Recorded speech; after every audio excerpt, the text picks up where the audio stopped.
welcome to the Pursuit of Growth podcast. We have Joyce Morrison, who is a Texas native who has hung her hat on entrepreneurship and building multiple businesses across multiple industries, being a community philanthropist for children, all while holding the current title of Miss Texas International. Joyce, thank you so much for being with us here today.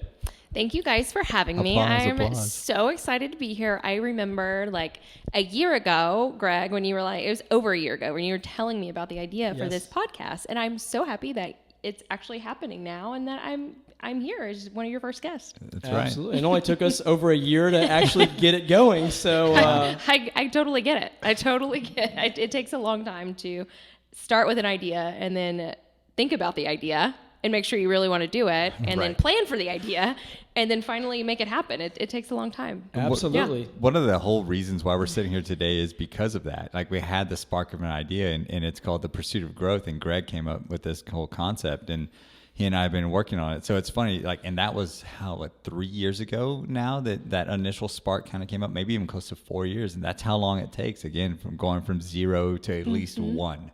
To where we are today, and you know a lot about that. That's something that we want to talk about, because your intro is great because it has so many different variations of, I think, who you are just in that real short bio, that I think that there's a lot to unpack there. I'd love to be able to talk a little bit more about some of those different things and about what you're passionate about. Yeah, I'm excited to share with you. Yeah, and I think you know this, that Sammy and I are both big fans of you. And of Jerry, your husband. Exactly. And I think we're excited about sharing more of your journey and who you are with the audience today. And I guess we've probably known each other for, 3, 4, 5 years. Yeah. So it's been really, a long time. Really cool to just kind of watch you and what you've accomplished in your life. And again, with the Pursuit of Growth lifestyle, which is what Sammy and I are so passionate about, you encapsulate literally everything. From relationships, career, hobbies and experiences, putting a focus on personal growth and development, serving others. And that's what we really want to inspire people to do, and really help share tangible items that people can incorporate into their lives. And when we started thinking about who are the first handful of people that we want to bring on to this podcast, well, you were at the top of the list. Absolutely. And so Thank you, guys. we're very excited to talk Honored. with you. And quite honestly, I'm going to say I'm a little bit nervous because this is the first time I've actually sat down and interviewed Mrs. Texas International, which is just a really, really cool story that you have. And I'd love for you to start by kind of sharing a little bit about what Miss Texas International is and maybe how you learned about the competition and got involved. Okay. Yeah. Well, I'll be a little nervous with you because it's my first podcast interview. So Awesome. it's both of our first on that one. There you go. So I won the title of Mrs. Texas International back last March in 2019, and I still am the current one. I have about the next pageant is May 9th. So I have a couple of months before I hand the crown off to somebody else, and I become a former. And and so a lot of people that follow me and know me know that I did my first pageant when I was 3 years old.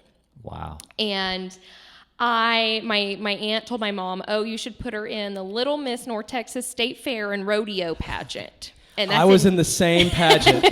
And that's in Denton, Texas, and it still goes on today. And that was my first experience. And I was 3. I remember wearing, I saw pictures, maybe I remember now, but I wore this polka dotted dress and I loved it so much. And my hair was teased like pure 80s style. Of course. And I just remember loved getting dressed and having my hair done at that age. And I got it there on the little, stage. And my mom told me that I walked, I don't remember this, but I walked all the way up to the judges table, and there's X's that you're supposed to stay. I didn't follow the X's. I just went straight to the judges table and I waved and it was like, "Hey," and then I just walked all the way back to the line. So I think I just enjoyed being out there and saying hi to the people that I was supposed to impress and go back. So I ended up getting first runner up. And my very first pageant at 3 years old. Congratulations. I know. Thanks. So I still have my trophy and my sash and everything. So it's my first thing. So I continued to do pageants throughout my life, throughout my childhood.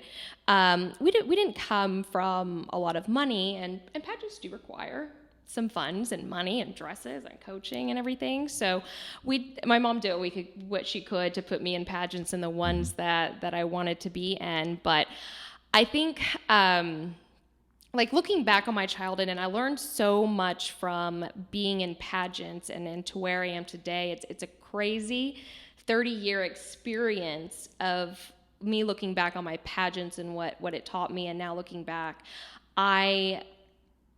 Mrs. Texas is actually, after 30 years of doing pageants, is my first state title that I've actually won. Wow. So growing up, doing pageants and doing all that, I won local pageants all day long. I was runner-up to state. I was always runner-up. And I kept, I was like, gosh, what is the deal? Like, what is the deal? Like, I was getting like, okay, but I loved it.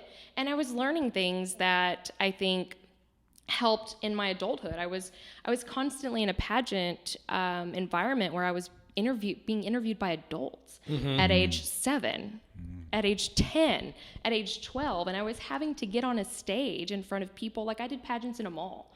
And, when those were a thing back in the early 90s, and there would be tons of people there. And at my age, it helped me, I think, with the fear of just being out in front of a lot of people. How did you prepare for that as a child? And the reason I ask this, you talk to most adults, and they'll mention the biggest fear they have is the fear of public speaking. And so there's public speaking, and then there's being judged on your public speaking.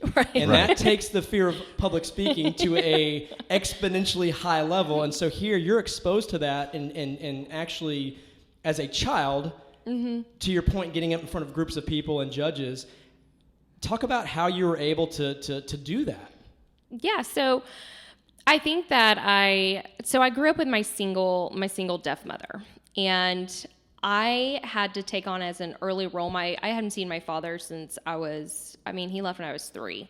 So it was just me and my mom. And I had to take on a lot of, I had to be her translator at a very young age. I had to learn to help her just anywhere we would go, the grocery store. I'm 5 years old, and she's like, hey, can you help? Can you ask them, where to find this? And I'm going and talking to adults for my mother at a very young age.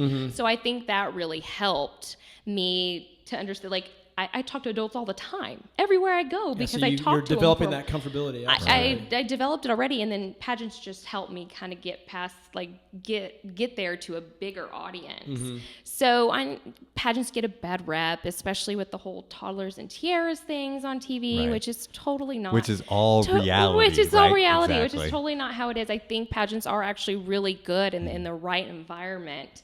And you're doing it for the right reasons of just learning confidence as a young girl to get on stage and tell them who you are and what you want to be when you grow up. Just doing that and learning the poise and the confidence is so important. And I think that carried with me to who I am today and looking back. So to kind of come back to your question of Mrs. Texas, and me finally actually winning, I look back and I think, I don't think I was actually ever ready to win until I got to where I was. And I was always upset that I never won. Upset in a sense of I've been doing this so long, how come I haven't won? Right. But then I look back and this ties into the philanthropy and me really understanding who I was and getting past all the trials and challenges that I went through as a kid. And I was able to accept those, front those, and then let that be a part of who I was. And when I competed for Mrs. Texas, I competed twice. So the first time I didn't win, I got third runner up, and I said, okay, I'm going to compete again. I'm going to do this. I'm going to win. This, I'm going to do it. I feel it. And I went back and I knew who I was. I went into the judges' room, and I was able to truly honestly tell them everything that I knew about myself, what I wanted to be, why I wanted to be Mrs. Texas. And I truly was saying that. I think before, when I was younger, I think I was just saying things that they wanted to hear. Or you thought they wanted to hear. What you thought they wanted to hear. And people can tell that. But I think coming back now, it was the right time, and I think it all makes sense. Of I got to where I was here today with all my experience and everything, and I really was able to make a true impact with my reign as Mrs. Texas International. When you talk about the pageant, what are some of the actual things that you're doing in front of the judges? Can you talk a little bit about the different parts of the competition? Yeah. And I'd love to hear anything that you felt that you were really, really good at going into, and what are some things that you really had to prepare for, you had to really challenge yourself with? Yeah, so there are 3 and then 4 with the onstage question, 4 categories in the Mrs. Texas pageant. Okay. So you do your evening gown, as everybody knows, and for the Mrs. International, instead of swimsuit, they do a fitness wear. So it still focuses on your health and your wellness and just your confidence in your fitness on stage. Right. And then you have your interview, which in the international system, your interview is worth 50% of your score. So interview is where it's all about. So right. So get your countries right. Right. So if you get the country question. So it's very, which I love, and that's why I picked the international system. And a lot of people aren't familiar with pageants. There are a few systems out there. There's Miss America and Miss USA. Okay. Right. Right. Yeah. So there's Mrs. International. There's Mrs. United States. There's a couple different systems out there. But one reason I loved the international system was because it was so philanthropy based and it was based on interview. And I think I was most scared coming back because I took a 9-year retirement from pageants when I was 22, and I was like, I'm done. I'm done. And then I got married, and I thought, I'm never doing a pageant again. I can't ever be Miss anything. And then I came back, and the director was like, hey, you can compete as a Mrs. And I was like, oh. I was like, well, I never actually thought I would ever come back to pageants. Right. So I think coming back in, and after so long, I was really scared of interview. I really was. I was like, I got my walk down. I've been doing X's since I was 3 years old. Right. I was like, I got the walk.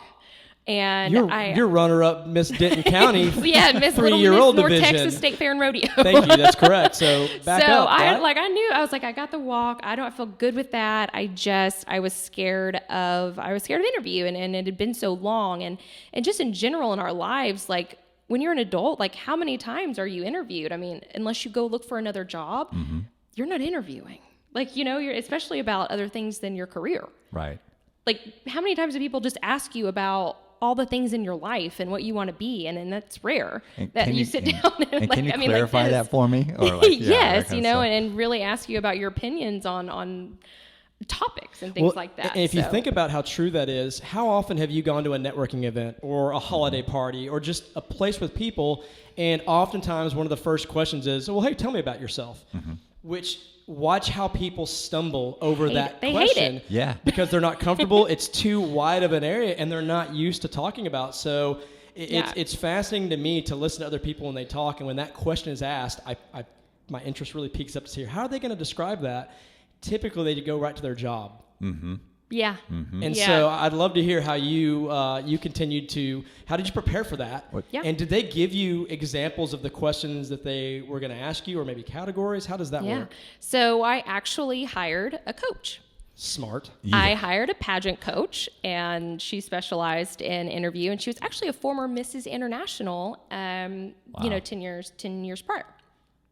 So she helped me so much. I think just her asking me questions and telling me, she got my full true story out to where I could tell my story.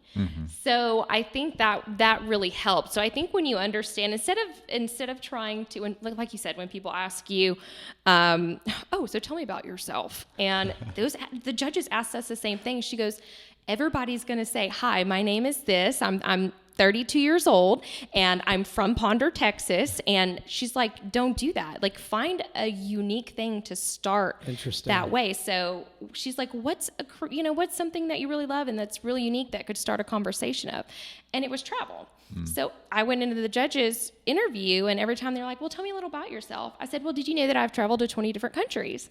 And, this is my favorite one. I've actually started a blog, and then that starts a whole conversation so easily on something that you like. And I think you can apply that in any networking situation. So tell me about yourself. Well, hey, I actually just got back from wherever, or even if it was something boring for work. Hey, I just got back from this place. people love to talk about places or places they've been, and or just something unique or about just yourself. things that they're passionate about. Like, Just, I love that. So tell me something about yourself. Well, did you know that I really love A, B, and C? Yeah. Oh, that's great. Just go into that instead of like, well, I work at this law firm, and I mean, nobody really, like, that's nobody, Yeah. Okay, well, I don't know anything about law, so I don't know what to ask you about Yeah. that, so then it gets awkward. So I'm going to go have this shrimp cocktail over here. Yeah, so I'm going to get another drink, although this one's So, full. What do you think about law? Exactly. Are you for it? So you just try to find something, what she told me, you just try to find something unique that people love to talk about that you like and that you're passionate about, and it'll just make them want to talk about it because they see that you're passionate about it and that you smiled about it when you told them that. And what's interesting is that whenever you were returning to the pageant scene, one of the biggest things that you had left with was the confidence in yourself and the confidence in your story. And that was the number one thing that she went right back to, was like, hey, talk about yourself, understand who you are. Yeah. And for her to be able to connect those dots, I think that, I would imagine that'd give you some great confidence, just go kind of right back into muscle memory and just understanding, like, oh, you know what? Yeah. That's right. And I think I'd learned a lot while I was gone and had the pressures of the pageant world behind me. And I was just able to grow as like Joyce and a person, and like, after college, what am I going to do? Like, I'm not worried about pageants. And I was able to do Joyce and not have the pressures of, oh, I'm going to do another pageant. Like, oh my gosh, like, what am I going to tell them I'm going to do? And I'm going to have this big old plan. And what is it going to be? I actually got to like take a second and actually just do it. And I think that was just super important. So after you introduce yourself, do you recall some of the the follow-up questions or some of the things that they asked you to talk about? Yeah, I mean, they'll ask about, and like I said, it was very based on a philanthropy. So they would ask a lot about, the organizations that you work with, and what are your plans of, if you win, what are your plans with your platform? And you would have, just tell them what you want to do. I want to raise awareness. I want to raise funds. I want to just, tell them all these things, and having that and truly being involved in something, it's an easy conversation. So I think you're not scared of the interview and those questions anymore. And I think before, when, I was younger, I had a passion to help people, but was I actually able to do all the things I did now? And I think it was just all about the growth and the journey of that, and getting to the point where I walked in there and I walked out of the interview room the year I won, and I said, I won. Wow. I literally said, I won that, and I won the interview award. I never felt like that after an interview. And then I knew the feeling immediately. I go, I won. Wow. I just, like, I knew, I felt it, because I felt the difference of a confident interview and an interview that I was trying to like push my way through, and getting scared. Oh, please don't ask me if I like have, like license to start a, charity and all this stuff. I'm like, oh God, I don't. And then, like, I think I was beyond that. I knew what I was doing. I knew my goals, and I was like, I got it. I think a really important takeaway that you talked about, and I love the fact that you got a coach. And so I think in so many areas of our lives, we try to do things on our own, which that is an absolute great thing to have, self-drive and be motivated to do things. But when you surround yourself with people that have an expertise in an area that you might not, well, that just helps you to prepare better. That helps you to grow in your confidence. And one of the things that I like to talk about is preparation equals separation. Yeah. And in most areas of my life where I see that I'm weak, it's because I've not committed to being fully prepared. And I maybe haven't surrounded myself with mentors or people that I can learn from and continue to grow. Yeah. So what a great story to talk about. You walk out of the interview, you're like, I won that. I know it. It was the craziest feeling. I did. And yeah. Yeah, to have somebody that was able to kind of help guide you on that path. You did it. But to have somebody there to be able to really walk you and get you prepared, that's awesome. Yeah, I think it is important to have mentors and to have coaches and things that you are wanting to excel at, and that you're not, maybe you're falling behind a little bit. Like, go and get help. Like, go ask somebody that's done something or started a business or has won Mrs. International, or go find those people. Was that easy for you? Because I think in some areas of my life, pride has sometimes held me back from doing that, because I don't want to admit I'm weak in an area. And I look at just, people that I know, you can see that rampantly, where someone's just trying to do something because they're afraid to ask for help. Yeah. And so I think as I've gotten older, I've realized how how terrible of a process that is, and how wonderful it is to be able to go and ask people for help. Yeah. But did that come easy to you, or did you have to put a lot of thought into that? No, I think I was ready because, again, growing up, one, I couldn't afford a coach growing up, so I never had the opportunity, but I never felt like I needed one. I thought, I've been doing pageants since I was 3. Like, I got this. There's the ego. Yeah. But I never won. Right. So Look, I've got this to runner up. To runner up. Yeah, right. You know, I never could get there. And I think by the point I had grown up, and I was like, I'm going to do something different. Like, what have I not done? Let me go find somebody that's won, and let me talk to them. Let me give them pointers, or let them give me pointers in what I need to be doing, or what I should do something different. I mean, they've done this. So I absolutely think that's super important in any career, anything that you're doing, contest or whatever. You know, it's something that Greg taught me a long time ago. Was he developed his own personal board of directors. And I really took that to heart. That's something that he and I have talked a lot about. And I think it's even in the book that we mentioned that. And it's something that as you work to develop, to surround yourself with the right kind of people, you start to find the people that are really pushing you.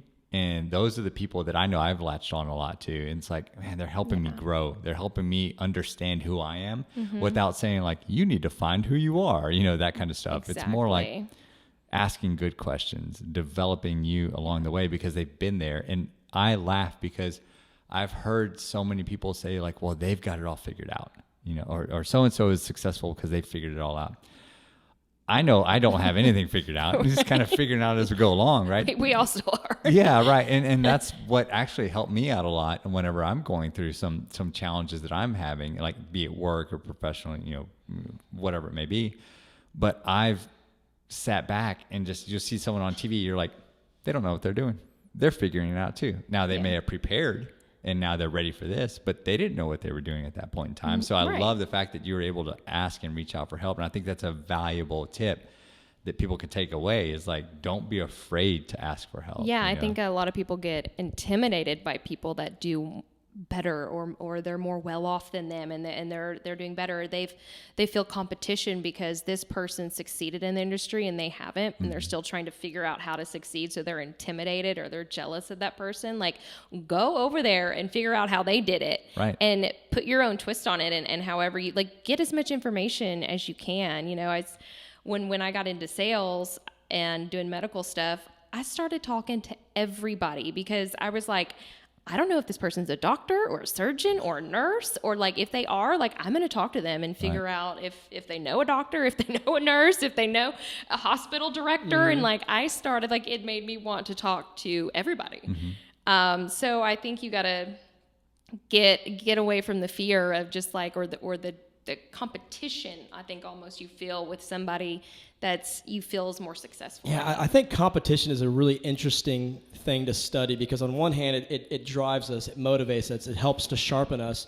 But I think far too often people use competition and it ultimately has an inverse reaction where it becomes the thief of joy, because you're constantly comparing yourself to other people, not necessarily in the right areas of life, but in, well, they're better than I am at this, or I don't have this, they have that. And it's not a race. And I think when you actually get to that mindset of, hey, how can I learn from people? How can I, in turn, give that back myself and mentor others? Yeah. That's when you really start to excel. And I actually got the idea of the personal board of directors from a book that I read called Think and Grow Rich by Napoleon Hill. And he actually talks about having, and I actually have 2 board of directors. I have my imaginary board of directors, which he talks about. And so he said, there's people that have inspired me that are no longer alive. Abraham Lincoln, Jesus Christ, this school teacher. And so he says, I make it a point to learn and study about these individuals and apply their principles and the things that I can learn from their lives to mine. And then I started thinking, well, I live in this world where there's amazing people that are good at things that I'm not. So what if I go to someone like Sammy and say, hey, I really want you to be someone to hold me accountable in this particular area of my life, in terms of maybe my attitude and my mental focus. I'm really working on patience and these type of things. Can we touch base a couple times a month to talk about it? And then I've got somebody in my financial area. Hey, can I bounce ideas off you and just kind of help me with budgeting and saving and investments? And then I've got my computer guy, because I am technologically about illiterate. I can turn a computer on and turn it off some days. Sometimes, and so just right. to have people in these areas of life that we can go to, and I found that it's such a cool thing to go and ask somebody, hey, will you be on my personal board of directors? Because I value you and your opinion. It's a pretty cool thing. I like that concept of Yeah. the board of directors, and you have those people that are holding you accountable for the things that are important to you. Absolutely. And you get to pick those people that are going to keep you accountable. Yeah. So One I'm all of about that. One of the things in the bio that you mentioned, it just talks about the different facets of who you are. And one of the big things that stands out to me, outside of the amazing work you've done with pageantry and the philanthropy, which we'll get to, but I want to talk a little bit about entrepreneurship. Yeah. Because that's, as doing research, you learn, like you and Jerry, your husband, y'all got into it together, right? You kind of took that path together. So I'd love for you to talk a little bit more about, okay, number one, holy cow, you decided to just take this leap and go. Like, when did you know that was the right time? Because people that will read this book and be part of this podcast, we're going to try and help them. Maybe they're at that same point. Maybe they're along the way. Maybe they're stuck. And so we want to be able to give them some actionable tips. So like, what was it whenever you were thinking about getting into entrepreneurship? What was it that sparked it? And then, was there the right time, or was it just a kind of figure it out and go? Right. Yeah. So just tell us a little bit more about that. So Jerry and I both were in the medical industry. Jerry actually got me a job in the medical industry, and that's how we first met. And this was almost a decade ago. Wow. So we met in 2011. And he ended up getting me a job, and we were both just hustling in the medical sales industry. And I was learning a lot because I literally didn't know what the heck I was getting myself into. I honestly thought, okay, like pharmaceutical sales, like, oh, this sounds cool. I think that's a good job. Like, I'm all in. Like, I'm going to do it. And then my first day, I showed up, and my boss was like, okay, we're going into the OR. And I was like, what? Like, I thought we were just dropping some stuff off. Like, right. So I actually went into the OR and was helping these surgeons and guiding surgeons, learning to guide surgeons in surgery. And I thought, oh my God, I didn't even know this career existed. Like, this is insane. Like, I didn't know people did this. Like, told surgeons how to use their tools. Like, it's crazy. So like surgery is going on. It is live. And you're in there. Live. And you're saying, so you actually probably want to hold that hammer by this part of the grip. Because that bottom part is going to twist, and you don't want to twist it. So make sure your hand is a little left. And if you want to counterclock twist it, it's going to reverse the screw. And it's just all these. There's hundreds of pieces of tools in a set when I was learning spine surgery. I mean, I went from like working at Dillard's to going into a spine surgery, literally, like from one day to the next. Wow. And talk about the pursuit of growth. Wow. I was like, what did I just get myself into? I literally thought I was going to be like some pharmaceutical hospital rep, like dropping off, here's your supplies and bye. Yeah. So that was a really eye-opening experience. And I covered my own case a week later by myself. That was the most terrifying experience ever, but I think it helped push me. I mean, my boss didn't have any other options. He had gotten in a tough spot. Another girl quit, and he was like, Joyce, you're just going to have to figure this one out. And I was like, oh my God, I never went home and like read so much about like what to do. Like how do I need to be inserted? You know what I mean? Like, I just went home and I was like, okay, like I looked at all the pictures of all the stuff, and I'm like, I don't know what the crap I'm doing. Like, I don't know what I'm doing. I'm literally listening to you talk right now, and I'm nervous. Yeah. I'm nervous. I'm sweating again. My palms are sweaty. Yeah, exactly. So how does it work? So like, do you just walk into the room? And is there a greeting and, hey, how are you doing today? I'm Joyce. Or is it like you walk in and it's like it's on? Yeah, so actually the reps get there first, and you obviously have to be credentialed. You have to, go through all the credentialing with the hospital. Okay. So there is a whole system for reps to, they got to do background checks and just do the full, your DNA and everything. I'm just kidding. Right, yeah. It feels like that. It's a whole process. Yeah. So you get all that. But anyways, when you walk in, reps are the first to get there, and you help set up the surgery room. Like, you have to tell the PA and the scrub assistant, like, how to lay out your supplies, what's going to come first, how do you put these tools together, and you're setting up the surgery from the get-go before the surgeon even probably has arrived at the hospital. Wow. So if a surgery starts at 6, like, I was there at 4 a.m. Like, that was just a normal, like, I was there at 4 a.m. till like 10 p.m. my first year, and I covered 3 surgeons on my own. So I learned a lot. My first year, I covered 350 spine cases. My first year. Wow. And it was such that was such a valuable experience. That's not normal. It really Okay. isn't. It's not normal. Most people get a junior rep job at Sure. a Medtronic. Uh-huh. And then, you're in there as a junior rep, and you maybe cover a few you're lugging cases a week. supplies or something. And you're yeah. lugging supplies. You're not even in the OR. And I just happened to just walk into this opportunity, and I'm so grateful for it. Anyways, I learned a lot, and then I branched out after that first year trying to make sales, trying to get my own cases. I wanted to get my own cases. I wanted to start making commissions because I was literally living off $2 before my next payday was in my bank account, literally, because he was not paying me that much. But it was such a great experience. So started doing sales. I started kind of doing independent case coverage, which I thought was a pretty cool thing that I stumbled upon because I had so much experience in covering spine cases that people wanted me to cover their spine cases for them. So that they didn't have to be in the OR. So I kind of found this niche of okay, well, I'm going to charge you this much for me to cover your spine case. And I kind of found myself being able to dictate a little bit of okay, well, I have a little bit of leverage here because people felt confident because I'd covered so many cases and I did well. I didn't mess up. I did mess up a couple of times. I cried once. I got I had to leave an OR. It was, it's brutal, but I can imagine. For the most part, I did very well. And I think everybody kind of in the local industry could tell that I was doing well. So they were like, hey, can you cover my case?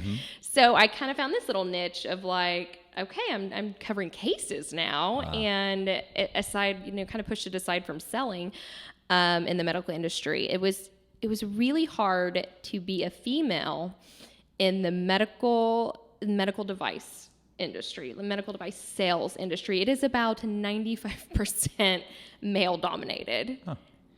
So surgeons and reps. Yeah. I may, and again, I'm estimating, I may know 10 people that are in that industry, and you're right, they're all men.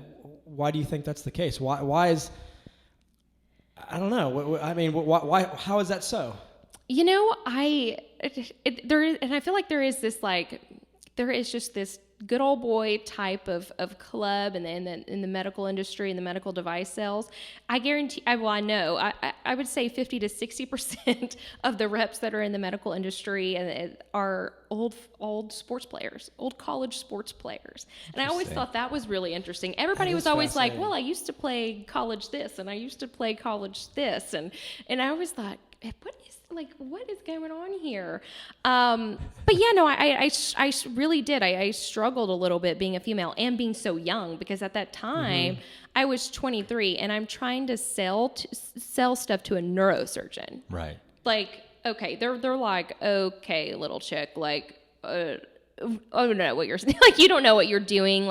I have these reps that are, 30, 40, 50-year-old men that have been doing my cases for so long. I'm not leaving them to maybe hope that you can get a case right and you're 23. Right. Yeah, Joyce, they just didn't do that. In comparison, when I was 23, I was selling office supplies for a business-to-business office supply distributor, and I would have office managers not taking me serious because I was 23 years old, and I'm just trying to sell them notebooks, pencils, and copy machines. So I completely understand. You would put me in front of a neurosurgeon. Yeah. They would just say, how intimidating is that, right? I was intimidated too to make a sales call on a neurosurgeon and have to tell them why using my product in their surgery would benefit their patient in medical terms. It was pretty crazy, but I learned a lot. So that transitioned me into, so I did a lot of sales calls. It was really tough. I got a few cases, but there's a lot of barriers too as well. I would get a doctor to say yes, and then the hospital would say no. Or I knew the hospital had approved the product and I couldn't get the doctor on board. So it was a thing that I just couldn't connect. But I after all that, I found my niche of, it was educating surgeons. So I became, so I ended up getting a corporate job. I was doing a lot of independent stuff and covering cases for people, but I ended up falling into an education job, and I started doing the education program for manufacturers. And I would go and travel and teach surgeons that were new to the company how to use our stuff. And I was like, I loved that. And I think that was my niche. I don't think it was trying to convince somebody to a surgeon to use me in their case, but the manufacturer's like, this is our educational person. Like, you're going to listen to her, you know? And then I would go in there and be like, okay, like, this is how you use this. And then they would listen to me.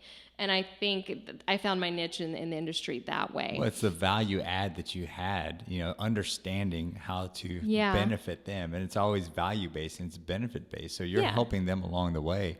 I think that's really powerful, because just jotted down a note, because you learned from somebody, you know, in your pageant life, right? That's what it took for you to finally get that aha moment. But then also, then you became that person that's then teaching somebody, and then that was the aha moment for you. So it kind of circles back to that experience that you had. Yeah, and I went in thinking I'm going to be a medical sales rep.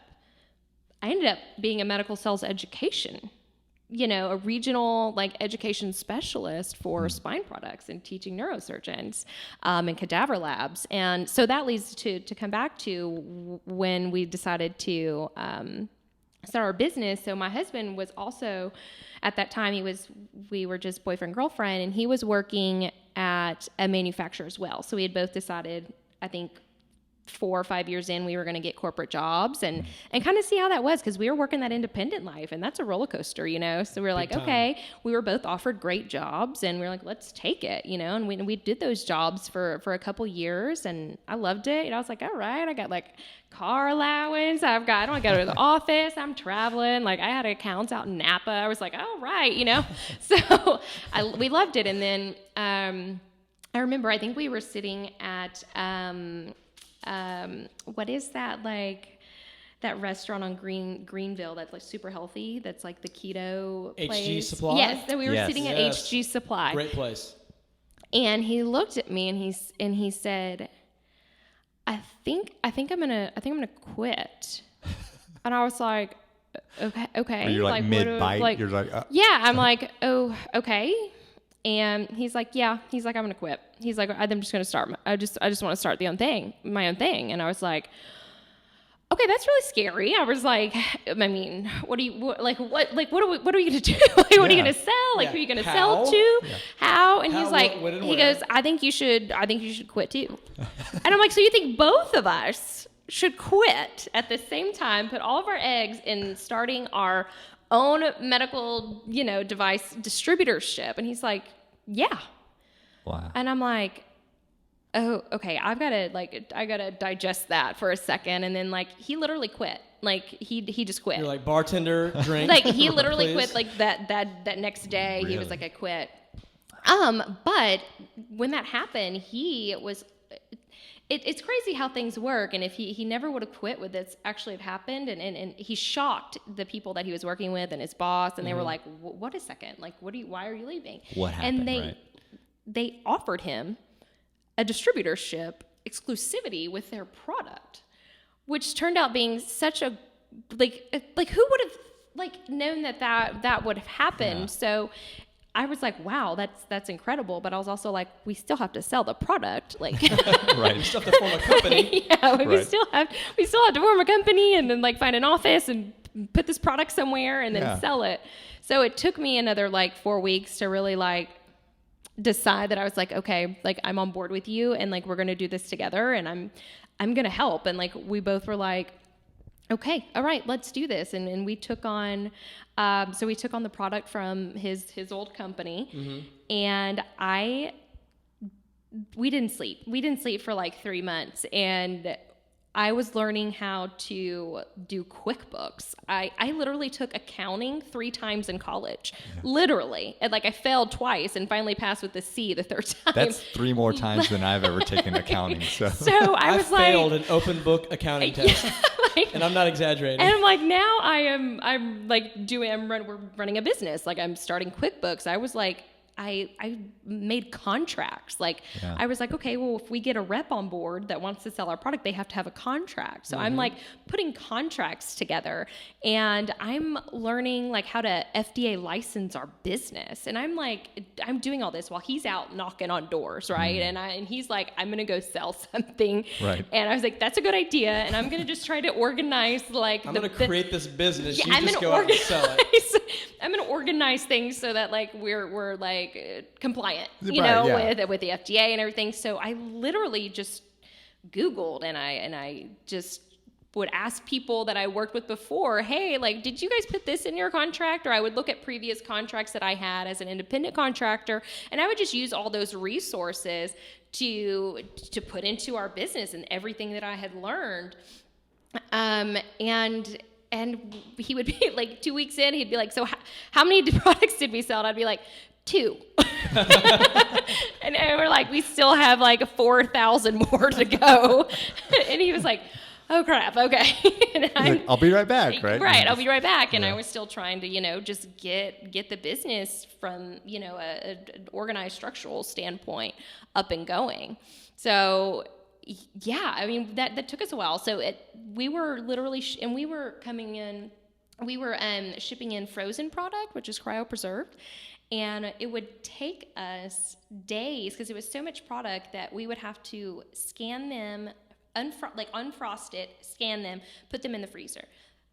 Unfrost it, scan it, put it in the freezer. And it was so time sensitive because we're moving like implantable, you know, stuff. So I remember after like 3 months of us just like not sleeping, we hadn't gone on a date. We hadn't like even been out to like dinner. Like it was like we were at the office from, you know, 6 a.m. to 8 p.m. And we finally, like 3 months after like a Friday, we were like, should we like go on a date? Like just to like, you know, like go celebrate, you know, starting life a the little bit? business. Yeah. And we were like, I was like, yeah, like let's do it. And it was like 8. And he was like, let's grab a bite and we'll go see a movie. And I was like, sounds perfect to me. So we grab a bite and we end up going to the Highland Park Village Theater. And about 15, 20 minutes into the movie, we both fell asleep. Of course. And we got locked in the movie theater because we both were so knocked out because we were just exhausted. We got locked in. We woke up at like 1 a.m. All the lights were out, everything. And I'm like, Jerry! I was like, what happened? We're like locked in here. He was like, what? So we literally got locked in the Highland Park Village Theater. We were so exhausted. And thankfully it's those doors that you like, if you're inside, you can I was going push to say, them how out. did you Right. get out? One. Yeah, so they're the push doors. So you can push out, you just can't get in. So thankfully, we were able to push our way, you know, like push the door and get out. Did you grab there some was popcorn? no- Was on the way there out? was there Yeah. anybody there? Because No, the and theater I probably closed before midnight, right? Yeah, and my thought was, well, maybe they clean in the mornings, you know, as they're opening instead of like cleaning at night because they want to go home. Right. You That know, makes so they sense. probably come in early and like clean. So the movie theater was dirty. So I guess nobody had come in there, and it's kids, you know, that work I there. was gonna say, So Highland Park Theater, you need to step up your usher game because we've got people sleeping in there. So we got to get them out. We gotta could get have them just, home. you know, like had all the candy and, you know, sodas we wanted, but we were so tired. But yeah, that's a funny story of us, like kind of our first, like us starting up. And I just remember we were so exhausted, and we had put so much effort into getting it done that we try to enjoy it a little bit. But, you know, it takes a lot of work. I mean, and I think people don't, you know, they don't see that. You know, I didn't video that and put that on Instagram that we Right. were working from 6 a.m. to 8 p.m. and doing all those things. And it really takes a lot of While you were work. talking, that's exactly what I was thinking of. Is I've known you during much of that time frame and Yeah. had no idea the amount Right. of work and effort and what you were putting into that. It's incredible. Yeah, you know, and I think a lot, and I think with social media too is a lot of people always see the play. That's what Sure. social media is about. You Right. show all your play. You don't show, hey, here's a picture of me in my office every day, Monday through Friday. Like everybody would unfollow you. They'd be Right. like, that's so boring. Like, you know, like I don't want to see you in the same chair Right. every day. So I think, you know, I think that's why I love coming on here and being able to talk to you guys about that, and you guys ask me questions about the business and what we did to start it and what it took and the risk and how scary it was, because nobody sees that part of the business. They just see us, oh wow, well they're on another trip. Well, yeah, that we've built our business, after 10 years in an industry, and people are like, well, people ask me that, do you work? Yeah. I literally get that question, and people slide into my DMs and they're like, wow, like, what do you do? Do you work? Like, I'm like, well, yeah, like, how do you think I'm paying for? Like, right. I'm paying for all this stuff. See that, and that's so important, because I think there's so many people now, especially like, you were an entrepreneur before, like, it starts to get the glitz and glam that it's now. It's the fake entrepreneurship, the people that are like, oh, I'm an entrepreneur because I hustle, I do these things myself. But there's so many people that have that false sense of what it really takes, because they do see the glitz and the glam, right? But if they would just ask, and understand what it really takes, and to be scared, to fall asleep in a movie theater, to probably have your hands frozen as you're moving all this stuff, just y'all two, and just the support that you had as well, the two of y'all supporting each other. Yeah. I think that is so lost in people when they're figuring out what it is they want to do. They want the end result. They don't have the patience. Gary Vee, like one of my inspirations, right? I love him too. And he talks about patience, and it's something that's easy to putting in the work. And put in the work, right? Always, right? You have to do the work. How many times in our lives have we just seen, like, we want that instant gratification, right? These Exactly. days. And I mean, it took us. I mean, we started that in 2015, our own, and we got in the industry back in 2011, but we started our own distributorship in 2015. So that's 5 years ago now. And I mean, the first year and a half, 2 years, I mean, it was work. Yeah. Like, and it, just like you said, it's what Gary Vee says. I mean, you have to put in those years. And if you go back on my Instagram, and in 2015, I was not posted on Instagram. Like, go back and look, because there is nothing fun and glitzy there. It was like, boring photos. It's like anyone want to buy a something, right? It right? was like, hey, anybody want to buy a cryo? Right. So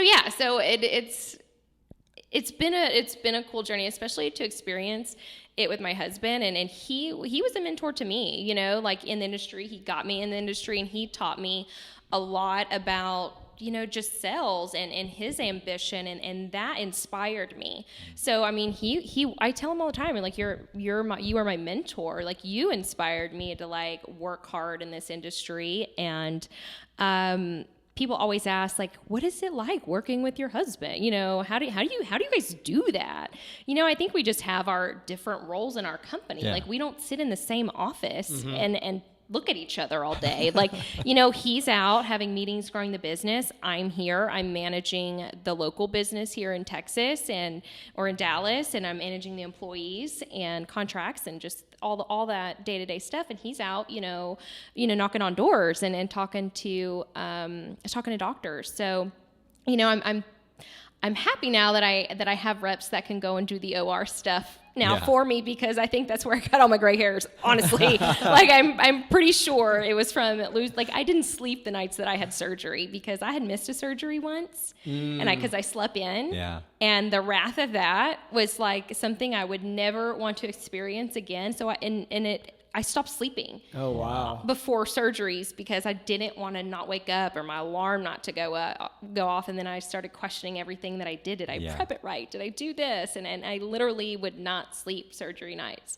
So I'm so glad that we have reps that can do that now. But that was a step. That was a stepping stone of having to get there. And how long has the company been in existence now? So 5 years. 5 years. 2015 we started it. So you've grown this into a successful enterprise. Can you share? I don't think we've actually addressed the name. Can you share the name of the company? Yes. And then kind of talk a little about what you guys are doing now, your products and the team that you've assembled. Yeah, so our company is SLR Medical Consulting, and we are based here in Dallas because we live here.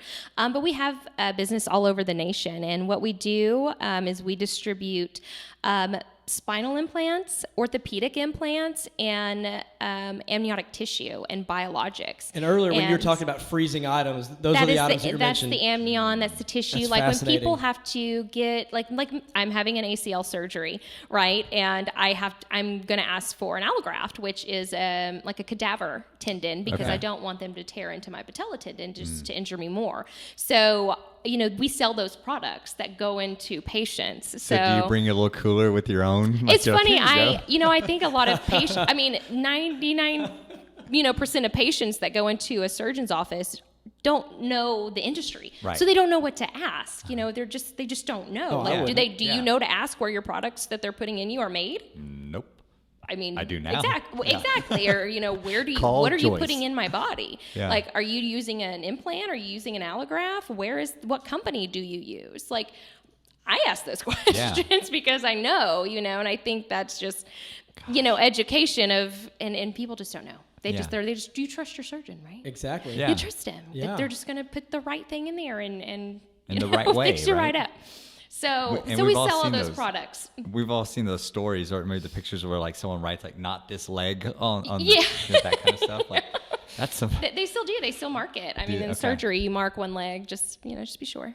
Okay, good. Yeah. You mark it all up. Yeah. Wow. You're like, so we do all that, and we like I said, we've grown nationally. I mean, we have great distributors in California and Colorado and Florida, and it's been really awesome just to see our company grow from like we sold 2 units, yay, in 2 weeks to now we have built a reputation in the medical industry and being a hub here in Texas and a hub distributor for that manufacturer. We still are their exclusive distributor for products. And going back to my education experience, we opened a cadaver lab. I wanted to bring in the education and give something to our clients to make us stand out as a distributor. And cadaver labs essentially are in hospitals. And for doctors to go train, they have to go back to the hospital where they spend all their time. And they're training in a hospital. So I thought, why don't I told my husband, I said, we had some extra space in our office. And I thought, why don't we build a cadaver lab? And he was like, are you crazy? Like, what do you, like, I was like, To do what? Yeah, like, to do what? And I go, well, we could rent it out to the surgeons or to reps, and they could come and learn our products, or they could bring in their own products and they can just rent our space out. But we offered it in a boutique style way so that it wasn't hospital and all like you're under all the hospital lights, and these doctors are loving it. Like, they're loving the boutique style, and we offer them like catered food and we have lounges and It's rooms like where they can do cadaver education vacation. Yeah, I mean, it's just nicer, it's just a place you can kind of chill and relax. So we opened a cadaver lab, and that was 2 years ago. And it's been picking up, and we've got people just kind of learning about it. And it's so central. We're so central in Dallas that it's been a good place that people want to hold cadaver labs because you have people coming in from all over, and it's so central. So it's turned out to be a really fun thing. But we have now like dead torsos, cadavers rolling through our office too. Everyday items. Yeah. So you just all those. I mean, we have dentists come in, and it's like the actual head, and I'm like, okay, I don't think I can actually look at those. Like, Whoa, time out. Back up. Say that again. Yeah. So we have dentists come in, and they train on the actual head, like the head. Like a real head. And they tape the eyes down, and it's really freaky. I can't look at it. But I'm used to like this torso and the spine, like I'm all about that. But we have actual like all those things come in. So if I'm an organ donor, does that mean that like my head could potentially end up in your lab? Exactly. So we work with the UT Can Southwest I sign something to make donor sure program. that happens? So like when I die, I want to go to your lab. The SLR Medical, our lab is called Medical Education Training Institute of Dallas. So we abbreviate it Medi Dallas. Nice. I'll put that in my will. So that was a second project that we did, and now we feel really like confident with those 2 businesses, and they're rolling, and we have great people in place that we have been for the past 6 months looking at our next project. So we're really excited. It's still in the health and wellness space, but we're wanting to bring an IV hydration concept, med spa to Dallas, and 1 or 2 have popped up recently. But I think we're going to bring a different kind of flair and a different kind of vibe to it than still what you see. So we're excited, and we're trying to lock down a space right now. And hopefully we'll have it up in 6 months. Well, I've heard about those before. I know that they've popped up around the country a couple different times. People have talked about them on podcasts. I love health and wellness. I focus on a lot of that too. But yeah, it's interesting that now is taken out of the medical setting and now is like a service that's offered to you. Yeah, when it's like a retail service. Yeah, it's like demystifying like all of that, where it's something so good for you and something so healthy and that can help so many people that you don't have to now drive to the hospital and then have it under extreme circumstances. Right. Yeah. You don't have to feel like you're like when you're sick, you're like, gosh, you know, like I have to go to the doctor and he's got to tell me what I've got to have or medicine. Like you can just go, and if you feel like you're getting sick, cold, flu, like go and get an IV, and I can't tell you how much better you're going to feel with all the vitamins that you put into it. So and they're specified. For those of us that aren't really familiar with the med spa or that concept, can you share a little bit about kind of what that is? And you kind of just did. Yeah. But so it's a place where if you're not feeling good, you can go get an IV and you can get vitamins and Yeah. So, and it doesn't have to be just for sickness. I mean, a lot of people have the concept that it's for hangovers. Okay. You know, because it's you go to Vegas and you're like, I've seen one in okay, Vegas. like we all got so drunk last night, and to keep making it to the pool party today, we got to get to an open IV. one of those places here in Uptown and just let the money roll in. So that's the concept we're bringing here, but it's not just for hangovers. I mean, there are so many different IV treatments that you can do for beauty, for sports, for sports injury, for feeling sick, flu. So there's so It's hydration, many right? just hydration in general. Yeah. I mean, just all of us are dehydrated. I mean, we all are. We're Yeah. just Absolutely. dehydrated. The average so to even American just drinks- get a saline bag Yep. is so beneficial. So we're bringing that along with some other concepts. So it'll be a cool spot, and I think I've heard a lot of my friends are like, we just want a one-stop shop med spa and a place where we can do something all in one place. So I think we're going to try and bring that to Dallas. Wow. So I we're love it. excited. Sign me up. I know, right? Yeah. He's going to be your cadaver head. So that's one. So I've got your head on the Got wheel. my head. Now I just need some IV. I need some Hydrate him hydration. first. Hydration. Yeah, Yes. right, yeah. So, Want my head looking good when it's on your table. So let's make that happen. Oh, man. yeah, so we're excited. I think us being entrepreneurs, like I have a million things in my head that I always want to start, and so does Jerry. Has a million and one things in his head that he always wants to start, and we talk about this constantly, and it doesn't. People are like, you're always talking about work. Well, it's not work to us. Like we're always sharing ideas of like the next business that we can start, and what we're passionate about, and what we want to bring, and through our experiences in travel, like what we want to bring here, the things that we've seen. Like there's so many things, and I think that's one of the things that we've also learned, the hard way, is not taking on too much either, and making sure that you don't overload yourself and neglect, because as you guys know, we did have a cryotherapy business, and that failed. I mean, that was something that failed, and it just wasn't the right time for us. Right. We didn't really connect to it. Initially, we thought, okay, it's in our industry, like this will be good, and it was too far, and we didn't commit our time to it, and it failed, and we lost a lot we literally we didn't even try to sell the business, like we just shut it down. Shut it down, so we that's just shut it Yeah. down. It was it. So we learned from that, and again, not everything is a success. Sometimes you take a risk and you put your money behind it, and it doesn't work out, but it's okay, because you have, your skills to fall back on, or if you already have your business or a career, I think it's always worth taking the risk. That's such an important lesson. And the fact that you shared that, being able to talk about that and the lessons learned from that little piece right there too, I think a lot of people are going to find very valuable, because how many people have been scared to even take the leap, to even try? I think that's half the Yeah. battle is just taking that risk, but what's the worst case scenario? You have to go back to your old boss or go back to the industry you worked in and get a job. It's like, okay, well, that's fine. I learned from that, so I'm already a step ahead than I was last time, because I learned what not to do. So let me get my thoughts back together, and it may take another couple years and maybe get some more funds together. But now I know what not to do. And let me try this again, or let me try something else that I also was passionate about, or something like that. Years ago, and I don't know if I read it or if I heard a speaker mentioning it, but it's kind of a cliche statement, but I've adopted it and literally make it a part of my life. And that is, there's no such thing as failure. You win or you learn.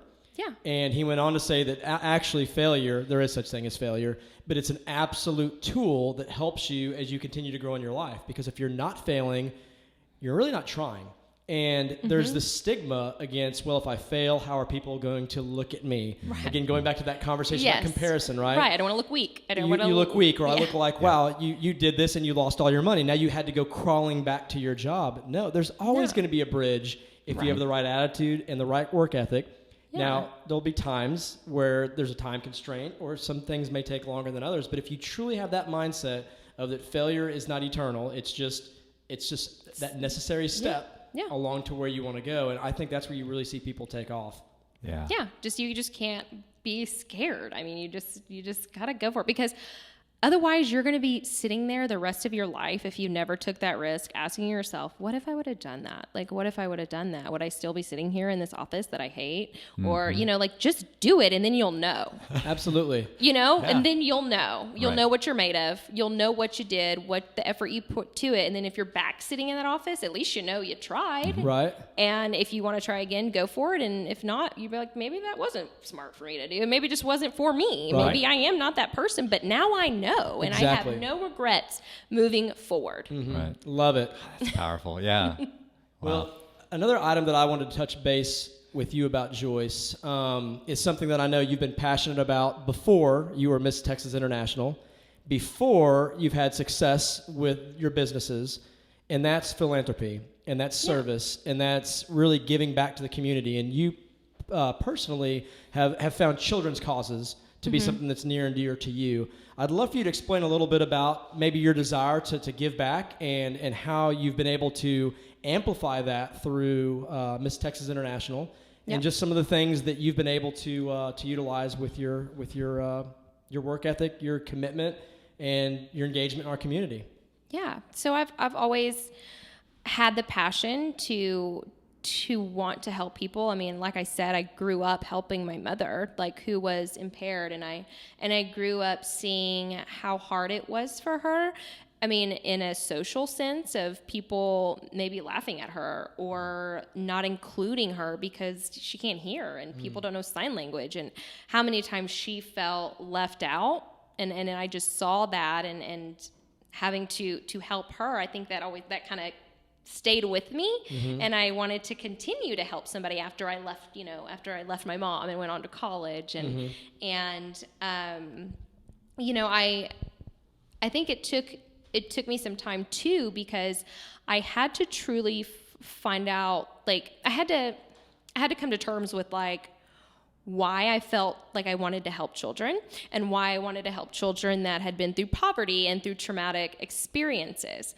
And I knew I wanted to, but I also, I think, needed to find out why I was passionate and why I was wanting to do that. And I think I had to accept that it happened to me and experienced traumatic events as a child, and I never wanted to talk about it. I was always super embarrassed about it. I was embarrassed that we were poor. I was embarrassed that my mom was deaf. I was embarrassed that I was sexually molested when I was a child. I was embarrassed about all these things, and I never wanted to talk about it. And I think it took me a time. It took me about, I don't know, probably 5 years ago until I was truly passionate and understood why I was doing what I was doing. And I think that it helped my passion in philanthropy take off, because at least I knew why, and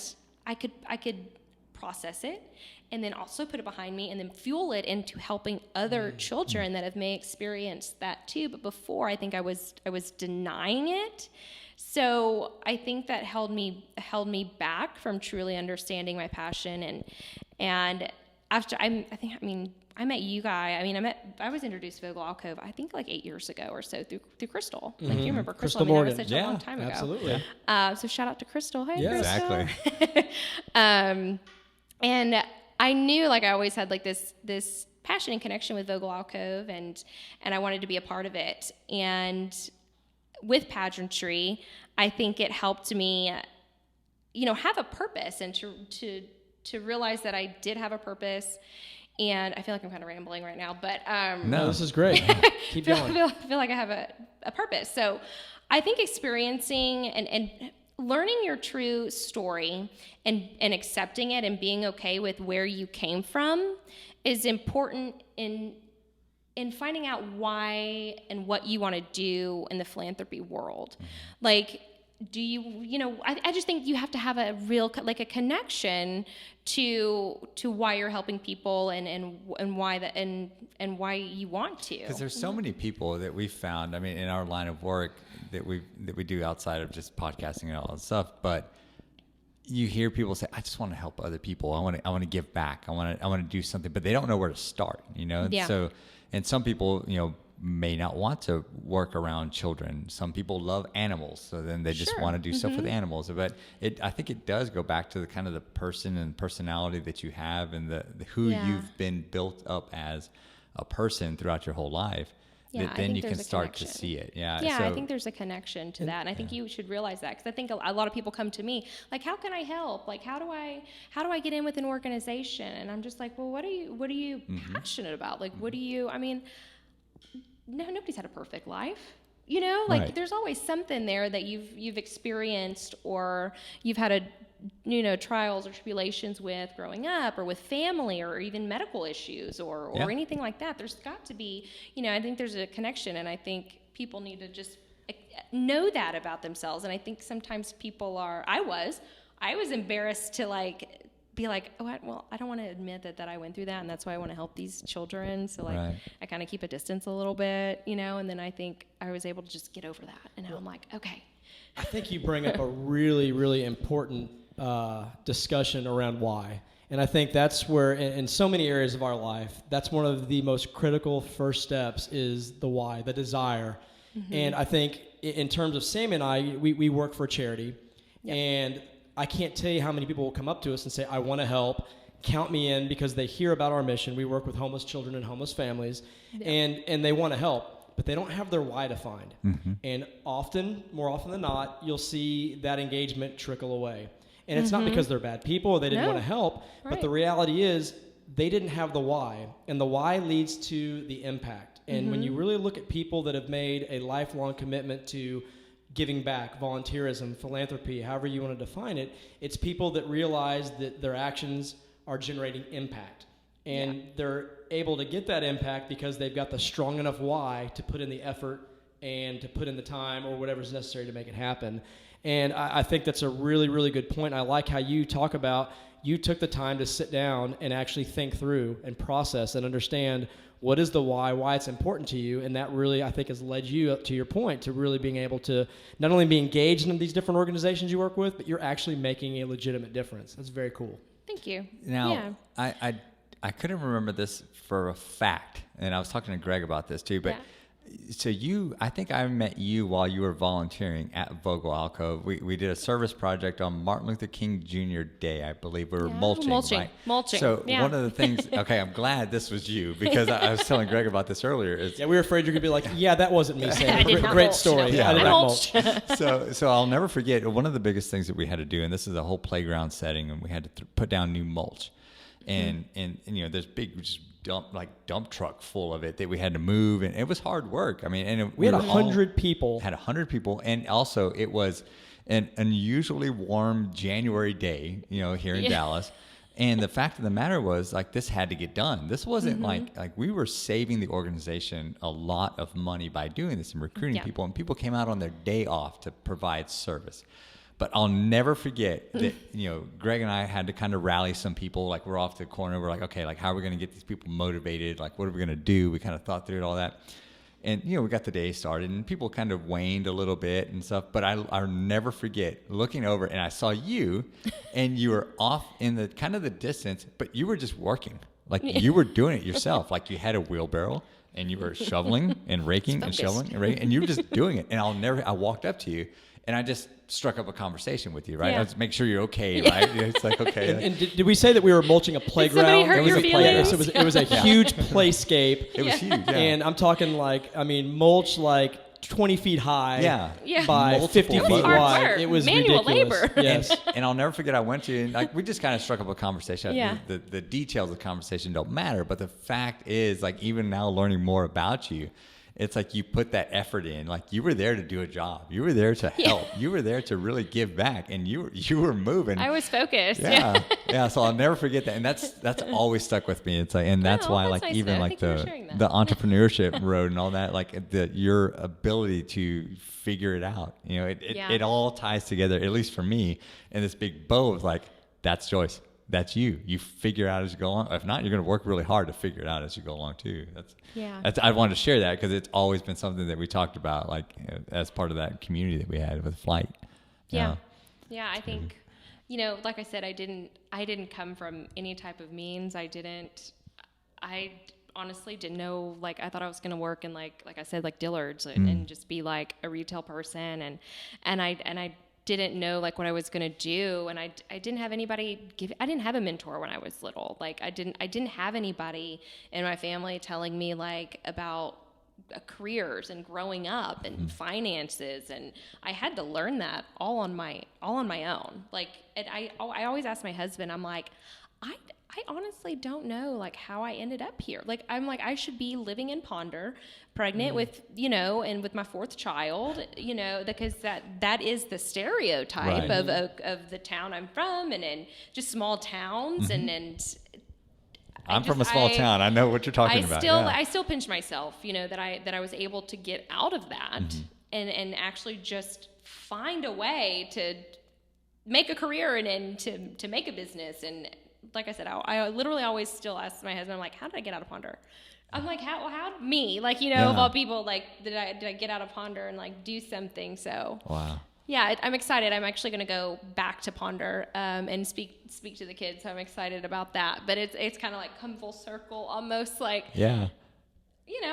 like this little old town, like little old me. I graduated with 50 people and 50 people, and I thought I had a small town. It was 177 is what I graduated with. Tiny town. 50. So I'm like, I don't know how I got out. At what point are you going back to the North Texas rodeo? I did this year. Did you? I did. Okay. So I went back this year because I was Mrs. Texas, and my cousin actually runs the pageant now. And so I came back and I spoke to the kids, and my little cousin actually won first runner-up too.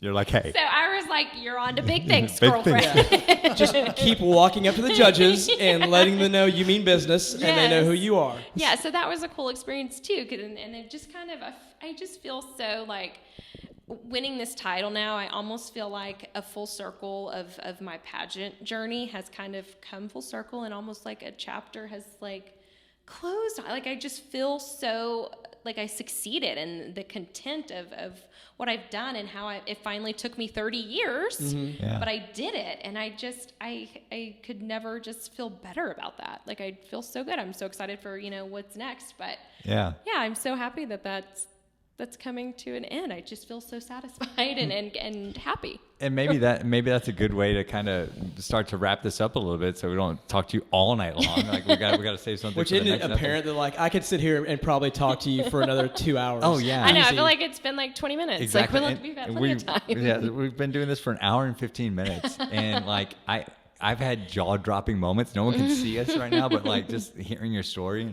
and you sharing that. But where I was going to go with that is that, what is next? Like you say, like, you've talked a little bit about the business, right? You've talked a little bit about some of the different ideas that you have, but is there anything that you have like kind of top of mind outside of those things, or is that kind of the focus that's coming up right now? So like I mentioned before, we're looking to start this new med spa project. So Right. that's going to be a huge thing on my plate. And, I've thought about like I always said, I always have ideas in my head, and I have a handful right now that I'm trying to decide, which way I want to go. And do I want to do something in the pageant industry?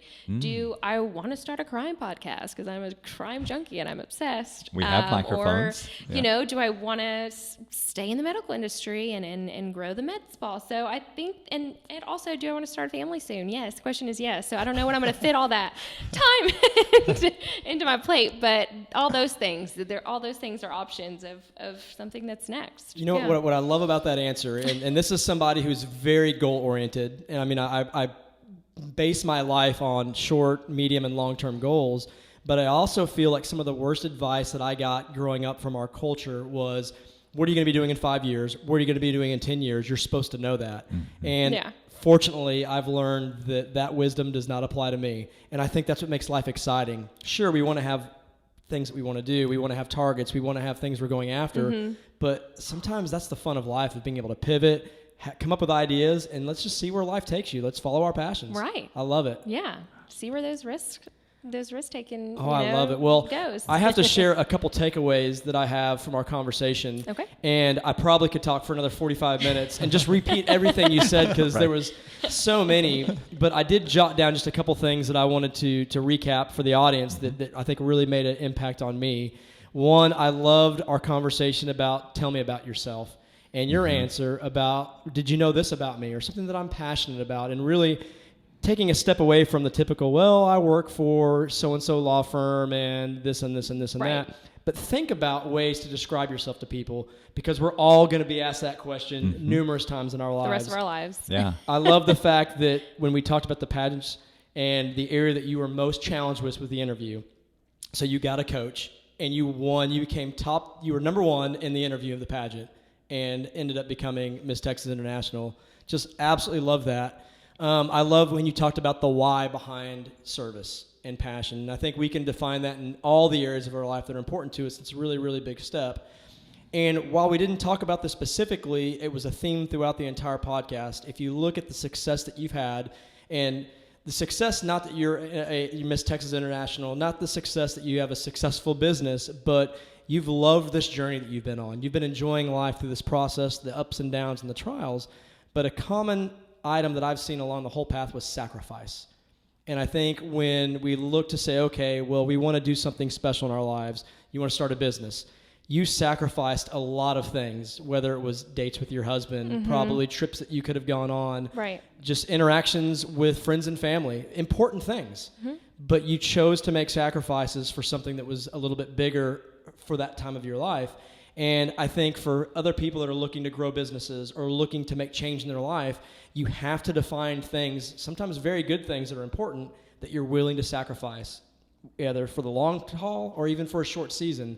And I think it's really inspirational to see the work and what you guys put into your business and what you've done in your personal life. It's super, super cool. Thank you so much. And I want to piggyback off that, because that's one thing we want to do with this podcast is we hope it finds people where they are and it helps them get to where they want to go. And so that's why we talk to people that are doing these things, it's taking away some of those key lessons. And some of those things that I picked up from this, it's a learning in all aspects of life. So that's what the key has been for me throughout this whole conversation is like, you might not have known, but you looked it up online, you read about it, you asked other people, you were able to find a mentor, like you're able to find the right people to talk to, right? But then you also said, like, I'll talk to any of them, because it could have been a surgeon, it could have been a doctor, it could have been somebody, because you never know. You don't want to close yourself off to opportunities that may be there, because you just never know, and never, judge a person, by the way they look, because who knows? It could have been a medical director, right? And you just happen to have a bad day or something. You never know. Then not being afraid to ask people and feel weird about that, or feel like, oh, well, they're going to think I'm dumb or whatever. It's like, find those resources. And then finally, I think something that's been big for me throughout my life is I've changed into a lifelong learner, and you have been that whole way. And so like, it's that education, like even so much so that you are now educating other people, and you did that in your career, but like with your cadaver lab. So just like reminding yourself, like, nobody has it figured out, like you have to go and learn it. And so those are some huge key takeaways that I hope that other people can remember. And so they see you on Instagram traveling, which we didn't even cover yet, which will be in podcast too. I'll come back and talk about Wanderlust Wifey. Please. Exactly. And so like even seeing you across the globe, right, doing awesome things, like knowing like, hey, there's a lot of hard work that went into that. You know, there's a lot of education that went into that. Like there's the sleepless nights that went into that too. Yes. And you have to have that too with the sacrifice that you're talking about. So I just love that. So thanks for sharing like all of that, because there was a lot there. And I think people are going to go back and listen to this again and pick up on some of the small nuances that you talked about too, because there was a lot there. Yeah, I feel like we did. We covered a lot. Yeah. Hopefully it all flowed and made sense. Right. But thank you both for having me on. I'm so excited for the both of you and to like keep listening to this podcast. And I'm excited. Yeah, let me know if you guys want to talk travel. I'll come back. Yes, on. we need you, I think, to be a regular guest. Yeah. And so we'll talk travel, we'll talk crime. Right. We'll talk whatever you want to talk about. We'll make it happen. So some of the things for you to recap. So we want to know kind of where people can find you online, what social media thing. Do you have anything else to promote? You know, do you have anything going on? We saw on your website you have some of the different activities that you have going on. Like one, we were very proud to say that we were on your website, that you're going to be on our podcast. So we did screenshot that. We'll share that later. Yes. But anything else we should know about? How can people connect with you? What all do you want to talk about? Yes. So I'm on Instagram, obviously. That is Joyce _ Morrison. So it's 2 underscores Morrison. And you'll see a link to my website, which is joyce-morrison.com. And that website pretty much kind of encompasses everything that I'm doing with Mrs. Texas, my schedule, if you want to see, if you want to book me for an appearance. It follows my philanthropic journey and all the projects that I'm doing. And another, big project that I'm excited about to do with you guys in Vogel Alcove is the Community Beer Project and the Dead Soxy collab that we've got. And we're launching the socks live, and people are going to come and buy these socks and love them and help the little kiddos. So that's March 20th at Community Beer Company at 5:00. So come out. It's free. Come check the socks out, buy them all. And that's at a big event that I'm excited for. And I've got a few appearances. I'm going to try to make the best of the last couple of months before I give away my crown to somebody else. And, I have to set the crown on the shelf for the rest of the time. So again, Joyce-Morrison, you'll see my schedule on there. You can email me from there. You can link to my Instagram from there. Just reach out to me, email me if you have any questions or would like to do any appearance stuff. Well, Joyce, once a champion, always a champion. And you're amazing. Thank you so much for this. Thank you. This was just a freaking joy to talk to you. I had the best time. Thank you so much. Thank you. We'll do it again soon.